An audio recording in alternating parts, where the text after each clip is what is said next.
سلام سلام زخبركم أحوات كمية تغنيو كلاتكم أبزل لهمو تبوق أنهم تكونوا تسفان دقبركو أنون بوغني الحمد لله تبوق أني لكم نايلو معنتي مدبنا مباري كم ستري وزر لهم أزيو تعم مقبتات كنسرحنا مالتيو نبرانش دخون مالتيو ويون نقرص مالتيو تفتوو تسفان دقبركو كساب مجرشتا مسايد صنحيهم نتوم كل جزء دقفكم مورالكم دهابكم تتبابعني باللبي يمسكنكم كم قدمكم دقفكم مورالكم أي ثلين نبلكم مالتي نتوم حدشتي أبز channel سبسكرايب تقبلوا دلهم دما ويلكم بلكم مالتي نتوم سبسكرايب دقبلكم كأني سبسكرايب بمقبار فاميلي نايزا channel كتكونوا يعدمكم ناز فيديو خاني لايك شير مستقبروا channelنا تعبي تخيل مالتي بهم خاني ناب بزح حساب كخيد تخيل مالتي حجم باري كساب مجرشتا مسايت نحيهم حجي ناتي أسرار راح خنقاتينا مجمرتان باري ددليني شغورتي تتأكيم له مالتي إذا حجي حانتي شغورتي نخلت تخسر حلا مالتي حانتي نفلت حانتها ننقعحو مالتي حجي هلتي شغورتي أدقى قابيلي أخمترو هجبزي أتعاقن كم ناي سدرانا كنقبرو نخيلنا مالتي ويكمتي بزح حساب زلنا كومو خنتك أمن خيلنا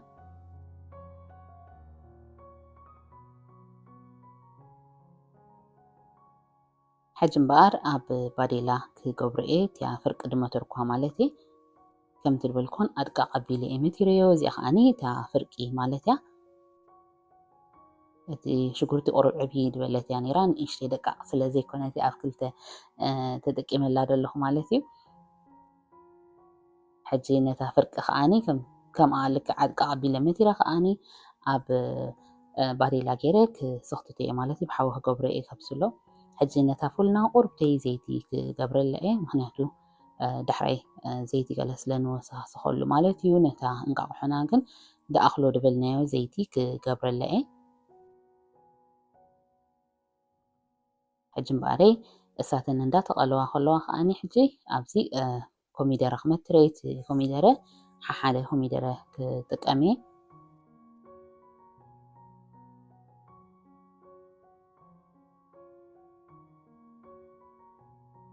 نعو هماني لك عكمتي شغورتي أرقى بلاد موتركو هم جيري مثير يدلهو مونغو خاني شغورتي في حرنا ندار أنا مالتيو حجبزي تحانتي قع ناب كلتين كتقامي مالتي تن كلتا ترف كاني أما جرشتا بالعلي دقورو مالتي انتر أبزي قع كتب زحادة اللي هن كتوسخالو تخيل آخن حجم بارتيا ناي فل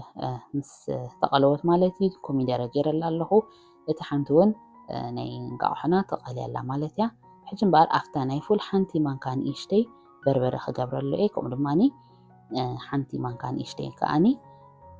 إذا كممني اللي جانو بلو مالتيو السون بعلون دي تقامة مايو كامون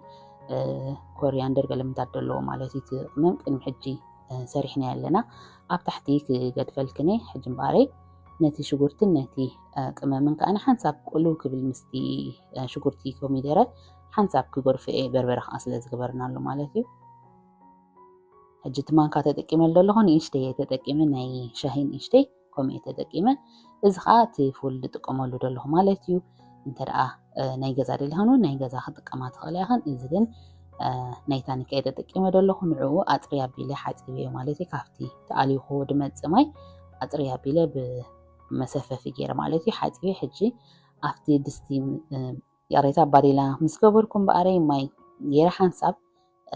كبسلك قرفة مالتي وإسا دابسلت كاللخ عني بزي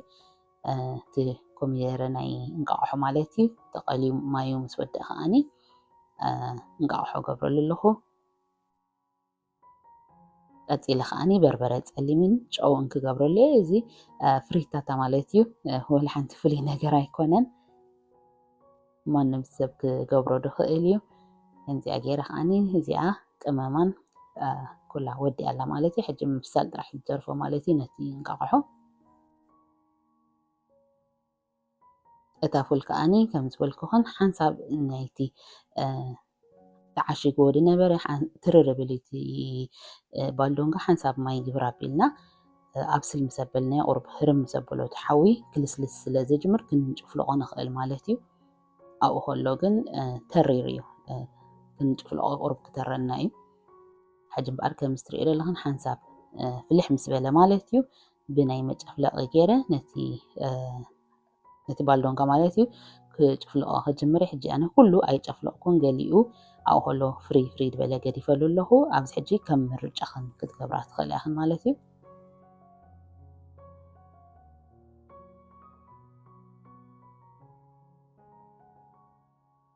أبز خاني إتي انقاحو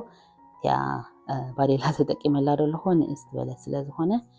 ተጠንቂቐ ድሕብሮ ደለኹ ማለት እዩ ሕጂ እምበኣረይ ኣፍታ ፉልና ከዓኒ ሓንቲ ማንካ ጠስሚ ክገብረሉ እየ ሕጂ ጠስሚ ዝተኸለሰ ናይ ሓበሻ ማለት እዩ ንሕና ጠስሚ ክገብረሉ እየ ሓንቲ ማንካ ቀፂለ ከዓኒ በርበረ ፀሊም ከምኡ ድማ ጨው ማለት እዩ እዚ ቅመም ኣዳኣት ወይ እቲ ኣቐዲመ እውን ቅመም እትየሉ ነይረ እየ እቲ ናይ ኣልጫን በርበረን ማለት እዩ ሕጂ እምበኣረይ እዚኣ ሓንሳብ ከምዚ ሃገር ፈይ ዳርጋ ኣብ ምብሳሉ ማለት እዩ ወዲ እዩ ሕጂ እምበኣረይ እዚ ከዓኒ እቲ ብጎኒ ነቕርቦ ማለት እዩ ናይቲ ቦርድ ጌርናዮ ዘለና ኣብዚ ሕጂ ኪከምበር ተጠቂመ ኣለኹ እዚ ክያር ማለት እዩ ኣብ መምተሪ ተጠቂመ ኣለኹ እዚ ዚግዛግ ካራ ማለት እዩ ዝኾነ ዓይነት ካራ ክንጥቀም ንኽእል ኢና እዚ መልክዑ ደስ ስለ ዝብለካ ክትቀርቦ ከለካ ፍልይ ዝበለ መልክዕ ስለ ዘለዎ እየ ተጠቂመሉ ዘለኹ ሕጂ እምበኣረይ ነቲ ዝመተር ኩሉ ከዓኒ ውልውል ከብል እየ ምክንያቱ ካልእ ክጥቀመሉ ስለ ዝኾንኩ ኣቐዲመ ንዓኣ ዝመተር እኳ እቲ ፍሩት ክመትር ከለኹ ሽኮር ንኸየጥዕሞ ነቲ ኪከምበር ኢለ እየ ሕጂ እምበኣር ቀፂለ እቲ ዘቢብ ወይ ከዓኒ ግሬብ ቀሪብ ኣለኹ ከም ዝትሪኦ ዘለኹን ብጎኒ ማለት እዩ ሕጂ ድማ ኣብ ኣፕል ተቆሪፀ ንዓኣ እቲ ናይ ውሽጡ እቲ ትርድ በለ ንዕኡ ኣልዒል ኣለኹ ሕጂ ኣድቃ ኣቢለ ከዓ ንዕኡ ብረቂቕ ገይረ ብኖርማል ካራ ማለት እዩ ክመትሮ እየ ከምዚ ትሪኦ ዘለኹን ማለት እዩ ሕጂ ከምዚ ጌርና ክንመትሮ ከለና ዝደለና ዓይነት ቅርፂ ክንትሕዞ ንኽእል ማለት እዩ ኣብቲ ኣቀማምጣ ኣይከፀግመናን እዩ እዚኣ ከዓኒ ኖርማል ቀይሕ ኣፕል ማለት እዩ ብዚግዛግ ካራ ገይረ በቲያ ኣቐዲመ ድመተር ኩላ ማለት እዩ ይመትሮ ኣለኹ እዚ ትዝክርኦ ተኾነ ይኸነ እዚ ካራ ኣብ መደበር ይሰርሕዎ ነይሮም ኣብ ኤርትራ ከለና ማለት እዩ ከምኡ ዓይነት ማለት እዩ እዚ ነተን ቀያሕቲ ከዓኒ ከምኡ ገይረ ምስ መተርኩን እዚ ከዓኒ ኣራንሺ ማለት እዩ እዚ ከዓ ብኖርማል ካራ ገይረ ክቆርፀ እየ እቲ ጫፉ ምስ ኣልዐልክዎ ንዓኣ እውን ኣርቃቕ ኣቢለ እየ ክቆራርፆ ሕጂ እዚ ከም ዝበልክኹን እንተ ደኣ ኣርቃቕ ኣቢልክን ቆራሪፅክኖ ኣብቲ ትቐርባሉ ዘለኽን ቦርድ ማለት ወይ ሸሓነ ድዩ ዝኾነ ጓንቲራ መሳሊ ዝኾነ ንዓኽን ዝጥዕመክን ክትቅርብኦ ከለኽን ከም ድሌትክን ጌርክን ከተቀማምጥኦ ትኽእል ኢኽን ሕጂ እምበኣረይ እሳትን ያን ኣራንሺ ምስ ኣቐመጥኩን ማለት እዩ እዚ ከዓኒ ኪዊ ብዚግዛግ ገይረ ክቆርፀ እየ ብኖርማል ካራ ማለት እዩ ቀስ እንዳገበርኩ ነታ ካራ ዕርያ ውሽጢ ከይኣትወት ጥራሕ ኣብ ፍርቂ ከም ትበፅሕ ኣረጋጊፀ ማለት እዩ ከምዚኣ ንክትወፀልና ማለት እዩ ከም ዝትሪኦ ዘለኽን ካራ ዕርያ ውሽጢ ኣየትወኒ ጥራሕ ንእሽተይ ማለት እዩ መታን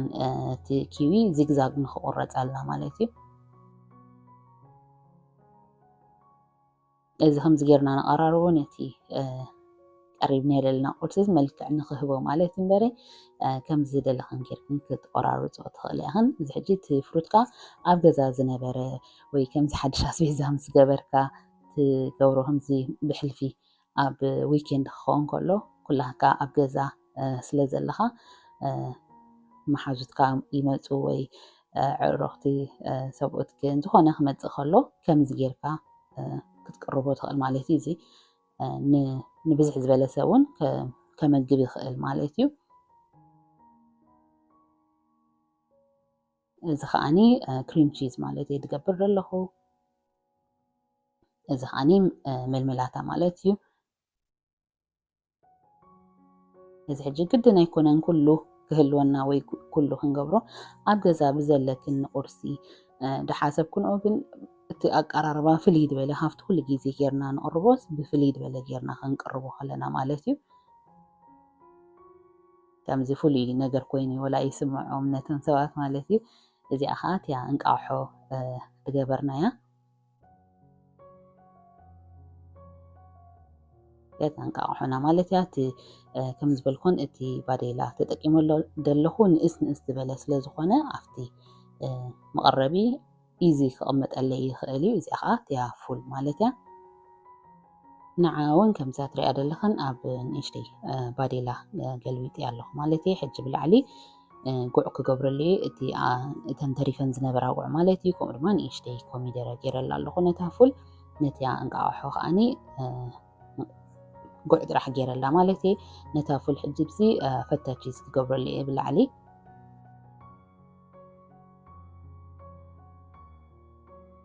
ብኢደይ ርፍትት እንዳበልኩ ብላዕሊ ክገብረሉ እየ እዚ ከዓኒ ቺዝ ተጠቂመ ኣለኹ ነቲ ጋህጋህ ኢሉ ዘሎ ቦታ ማለት እዩ ቺዝ ገይረሉ ኣለኹ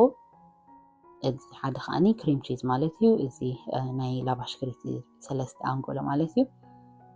ኣብቲ ዝተረፈ ጋህ ዝበለ ቦታ ከዓኒ